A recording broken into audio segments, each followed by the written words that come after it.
नमस्कार, ग्लोबल अड्डा में आपका स्वागत और मैं आपके साथ पुनीत मिश्रा और मेरे साथ मेरे सहयोगी अंकुर त्यागी। बात पाकिस्तान की हो रही है। पाकिस्तान क्या फंस गया है? सवाल इसीलिए क्योंकि पाकिस्तान एक तरफ तो जो समिट बुलाया जाता है दोहा में, उसमें भी शामिल होता है। पाकिस्तान दूसरी तरफ नज़र आता है एससीओ में भी, और वहाँ पर जो परेड हुई उसमें भी। दूसरी तरफ पाकिस्तान अमेरिका की तरफ भी देखता है। तीसरी तरफ अगर यूएन की बात की जाए तो पाकिस्तान फ़िलिस्तीन का जब समर्थन करता है और दोहा के हमले की निंदा करता है, तो इज़राइल उसको ये याद दिला देता है कि ओसामा बिन लादेन को छुपाने का काम किसने किया था। एक बार फिर से अब पाकिस्तान जो है वो जा रहा है अमेरिका, यानी कि वहाँ के प्रधानमंत्री। तो क्या चीज़ें चल रही हैं और पाकिस्तान की कंडीशन कैसी हो गई, इसी बात को समझते हैं। सर, मैं आपसे ये समझना चाह रहा हूँ कि आज ही डार साहब का एक बयान आया सिंदूर को लेकर, ऑपरेशन सिंदूर को लेकर। उन्होंने कहा कि पाकिस्तान और हिंदुस्तान के बीच में जो कॉन्फ्लिक्ट चला, तो पाकिस्तान की ये इच्छा थी, ये हसरत थी कि अमेरिका उसमें मीडिएट करे, लेकिन उनकी तरफ से अब ये बताया गया कि अमेरिका मीडिएट करे। हम तो चाहते थे लेकिन हिंदुस्तान नहीं चाहता था। अब ये स्वीकारोक्ति हुई है। देखिए, एक ना एक दिन तो सच बाहर आना ही था। और पाकिस्तान में तो एक बात और है कि वहाँ पर जितने भी सियासतदान हैं उनको कुछ ना कुछ बोलना है। आप याद कीजिए, जब पाकिस्तान और भारत के दरमियान जंग के हालात थे, यानी कि एक हफ्ते पहले लड़ाई लड़ने से पहले, तो वहाँ के नेता, जो वहाँ के डिफेंस मिनिस्टर थे ख्वाजा आसिफ, वो भी तरह तरह के बयान दे रहे थे। तो अब इशाक डार ने जो बात कही है वो बिल्कुल सही बात कही है। वो स्वीकार कर रहे हैं अपने बयान में, जिसमें उन्होंने कहा है कि हमने मीडिएशन की थी और अमेरिका से संपर्क हमने किया था और भारत से कहा था कि भाई भारत को भी शामिल किया जाए, जिसमें अमेरिका की बात भारत ने नहीं मानी। देखिए, ये जब लड़ाई हुई 2.5 दिन की या 3 दिन की, उसमें बात साफ थी कि लास्ट का जो 12-15 घंटे थे वो पाकिस्तान के लिए बेहद भारी थे, जिसमें हमारे डिफेंस फोर्सेस ने काफ़ी पाकिस्तान को नुकसान किया, जिसके बाद पाकिस्तान को लगा कि ये सीज़ फायर होना चाहिए। अब ये बात 4-5 महीने बाद जो पाकिस्तान के विदेश मंत्री स्वीकार कर रहे हैं, तो इससे जो हमारी सरकार ने भी हमें बताया था, इवन डीजीएमओ की तरफ से भी प्रेस कॉन्फ्रेंस में बताया गया था कि पाकिस्तान ने बातचीत किया, ऑफ़र किया था, जिसे हमने बाद में माना। इसमें अमेरिका की कोई भूमिका नहीं है, ये सरकार ने भी वाजे किया। तो ये एक तरह से सच्चाई थी। सच्चाई कहा जाता है कि छुपती नहीं है, वही सच्चाई आज बाहर आ गई है। और पाकिस्तान ने अपनी जनता में इस बात का भी झूठ फैलाया है कि ये जो जंग हुई थी 3 दिन की, इसमें हमने उनके राफेल और तमाम तरह के विमान मार गिराए। तो मैं आज इस वीडियो में बता रहा हूँ कि आप ये नोट करके देखें हमारे इस वीडियो में, कि ये सच भी एक दिन बाहर आएगा। पाकिस्तान की आवाम, जनता इस सच को मानेगी कि इस 3 दिन की जंग में उसे सबसे ज़्यादा नुकसान हुआ था, उसकी एयरफोर्स को सबसे ज़्यादा नुकसान हुआ था, और आर्मी जो थी उसने ही सीज़ फायर की भीख मांगी थी। तो ये तमाम चीज़ें एक ना एक दिन सामने आएगा जो। लेकिन इसी बीच खबर ये भी आती है कि आने वाली 25 सितंबर को वहाँ के प्रधानमंत्री जो हैं, पाकिस्तानी प्रधानमंत्री शरीफ साहब, अपने जनरल साहब के साथ अमेरिका जा रहे हैं। और ट्रंप साहब को अभी ज़्यादा दिन तो है नहीं, 10 दिन की बात है। अब 10 दिन बाद जब मिलेंगे या 9 दिन बाद जब मिलेंगे, तो ट्रंप साहब को ये डार साहब की बात याद नहीं आएगी क्या? देखिए, बिल्कुल ये बात तो है। अब इसमें 2-3 चीज़ें हैं। एक तो वो यूएन की असेंबली में जा रहे हैं और वहाँ पर वही रेटोरिक बोला जाएगा। आपको मालूम होगा, हम अपने दर्शकों को बता दें कि संयुक्त महासभा का अधिवेशन होता है सितंबर में, जिसमें दुनिया के तमाम बड़े मुल्कों के जितने भी नेता होते हैं संवैधानिक पदों पर, उच्च संवैधानिक पदों पर वो जाते हैं। तो इस बार पीएम भी जा सकते थे, तो शायद पीएम नहीं जाएंगे, विदेश मंत्री जाएंगे, ऐसी अभी तक कोई जानकारी सामने आई है। तो उसी तरह पाकिस्तान के जो प्राइम मिनिस्टर हैं अपने जनरल साहब को लेके जा रहे हैं, फील्ड मार्शल, माफ़ कीजिए, जनरल नहीं है, फील्ड मार्शल, तो उनको लेकर जा रहे हैं। और वो इस बार की जो यूएन असेंबली का जो भाषण होगा उसमें भी आपको ये सब बातें देखने को मिलेंगी।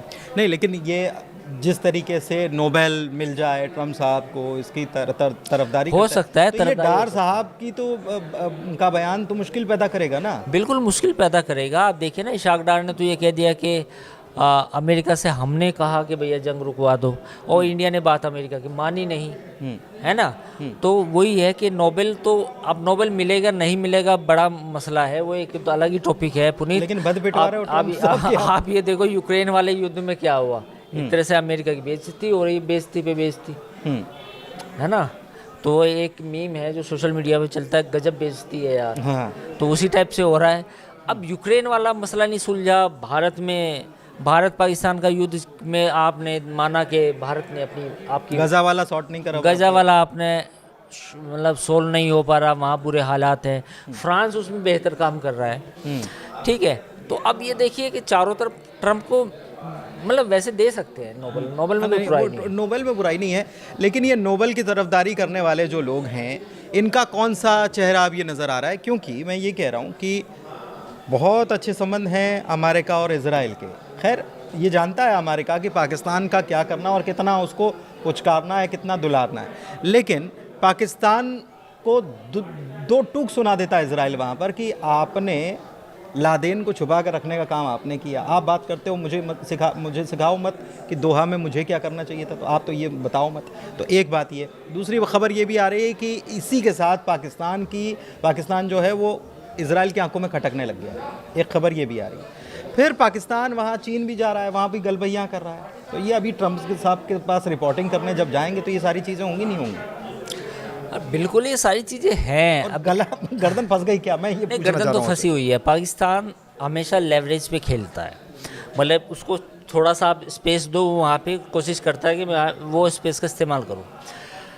अभी भारत और अमेरिका के संबंध जैसे ही थोड़े से तनाव आया, पाकिस्तान ये सोचने लगा कि इसका फ़ायदा मैं उठाऊं, तो वो अपने शॉर्ट टर्म गेम देखता है। कभी भी पाकिस्तान ने लंबा गेम नहीं खेला, कभी भी उसने ये नहीं सोचा कि मेरी इकोनॉमी बेहतर हो, मेरे जो डिप्लोमेटिक रिलेशन है वो लंबे समय तक पाकिस्तान के हक में रहें। वो बजाय इस बात की ये सोचता है कि मेरे शॉर्ट टर्म गेन्स क्या हो सकते हैं, फौरी तौर पर मुझे क्या फ़ायदा हो सकता है, भारत को कैसे नीचा दिखाया जा सकता है, और भारत के खिलाफ़ अगर अमेरिका के थोड़े से भी ख़राब संबंध है तो उसका फ़ायदा मैं कैसे उठाऊं।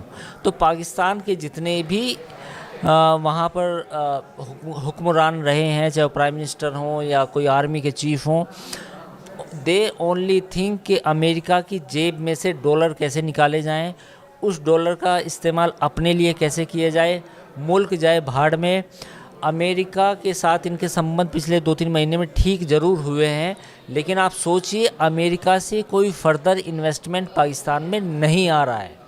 अच्छा, एक चीज़ और कि अभी दोहा में ये जो बड़ी बड़ी बातें कि हम एटॉमिक पावर मुल्क हैं, ये बड़ी बड़ी बातें करके यहाँ पर अभी कहीं हैं ये, और ये इज़राइल के साथ है, ये इज़राइल के साथ है। तो इज़राइल जो है वो अपने दुश्मनों को चुन लेता है, टारगेट कर लेता है, ये कहा जाता है।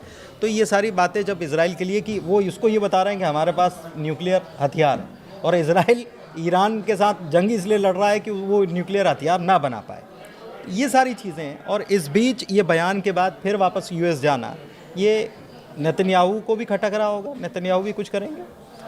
देखिए, पाकिस्तान कभी भी इजराइल को सीधे धमकी नहीं देगा। उसकी वजह क्या है कि ये अमेरिका का पिट्ठू रहा है, पुराने ज़माने से अमेरिकन पॉलिसीज़ को इन्होंने इम्प्लीमेंट किया है। अमेरिका से डॉलर आने जब बंद हो जाते हैं तब इनको एहसास होता है कि हम एटमी ताकत हैं, और जब इनकी जेब में डॉलर पहुंच जाते हैं तो फिर ये अमेरिका का गाना गाते हैं। तो अभी पाकिस्तान की हैसियत नहीं है कि वो इजराइल को धमकी दे अपने दम पे। अगर इतना ही बात होती तो जब गाज़ा में जिनोसाइड हुआ या पिछले 2 साल से, आप अपनी फ़ौज को भेज देते वहाँ बिना पूछे अमेरिका से। आप दोहा में क्यों बोल रहे हैं कि भाई वहाँ पे सम्मेलन हो रहा है तो हम बताएंगे कि हम भी एटमी मुल्क है। आपको कुछ करना है तो आप अपने दम पे अकेले कीजिए, आपको रोक कौन रहा है। तो इजराइल को अगर पाकिस्तान जिस भी अपने दम पर धमकी देगा, इजराइल उस दिन इसको कंसीडर करेगा। बाकी इजराइल को भी पता है कि बंद कमरे में एसी चला के एसी वाले कमरों में बैठते हैं और बड़ी बड़ी बातें करते हैं। अच्छा, एक चीज़ और इसी में जोड़ लेते हैं हम लोग कि एशिया के कप से एक नया चैप्टर खुल गया है। और वहाँ पर हाथ नहीं मिलाया और जो चीज़ें हुई उसके बाद वहाँ पर वहाँ के जो खिलाड़ी रहे हैं वो अजीबोगरीब दलील, अजीबोगरीब प्रतिक्रिया और इस प्रकार की टिप्पणी कर रहे हैं कि जिसका मतलब जिसको शायद इस्तेमाल भी नहीं किया जा सकता, और वो इंटरनेशनल खिलाड़ी रह चुके हैं। तो आपको क्या लगता है कि क्या मतलब ये क्या कहाँ जा रहा है ये? देखिए, मुझे लगता है कि शायद आप शाहिद अफरीदी और यूसुफ की बात कर रहे हैं। देखिए, शाहिद अफरीदी ने भी प्राइम मिनिस्टर मोदी के बारे में कुछ बातें बोली जो बेहद आपत्तिजनक हैं, और मोहम्मद यूसुफ ने तो बहुत ही गंदी बात बोली सूर्य कुमार यादव के लिए। जिस शब्द का प्रयोग किया, सूर्य उनका नाम है लेकिन उस चीज़ को बिगाड़ा गया, वो बेहद ही निंदनीय है। उनकी मानसिकता दिखाता है कितनी घटिया मानसिकता है, और ये दिखाता है कि पाकिस्तान के जो खिलाड़ी हैं, जो एक्स क्रिकेटर हैं, उनकी जहनियत कितनी है। अगर हाथ नहीं मिलाया तो आप इसको मानिए कि हाथ नहीं मिलाया तो ठीक है, हाथ नहीं मिलाया, हम भी नहीं मिलाएंगे, आप ये बोलते है ना, बजाय इसके किसी का नाम के आगे कुछ और गंदी गाली ऐड कर देना, प्राइम मिनिस्टर मोदी के लिए गलत अल्फाजों का इस्तेमाल करना, ये काफ़ी उन्हें शोभा नहीं देता। इसकी आलोचना की जानी चाहिए। उनको तो गनीमत है कि उनको इस मैच के बहाने उनकी जेब में कुछ पैसे आ गए, और उस पैसों का इस्तेमाल कहाँ कर रहे हैं वो? हाँ, उन्होंने तो एशिया कप से निकलने की धमकी भी दी थी पाकिस्तान ने, लेकिन बाद में वापस ले। लेकिन वो ये भी कहा जा रहा है कि वो जो पैसा रेफरी पे सवाल उठाए नहीं, और वो जो पैसा आएगा वो वहाँ पर जो नुकसान हुआ है आतंकियों के ठिकाने, उनको डेवलप करने के लिए किया जाएगा। बाढ़ पीड़ितों के लिए पैसा आएगा, उसका इस्तेमाल वहाँ पर करने की बात है। बिल्कुल है, ये तो यही है। पाकिस्तान में जब भी कभी पैसा आया है बाहर से कहीं से भी, तो उस पैसे का बेजा ही इस्तेमाल हुआ है, सही इस्तेमाल तो नहीं हुआ। तो कुल मिलाकर एक कहावत आपने सुनी होगी कि दो नावों पर सवार नहीं होना चाहिए, लेकिन पाकिस्तान जो है 2 नहीं 3-4 नावों पर एक साथ सवार होने की कोशिश कर रहा है।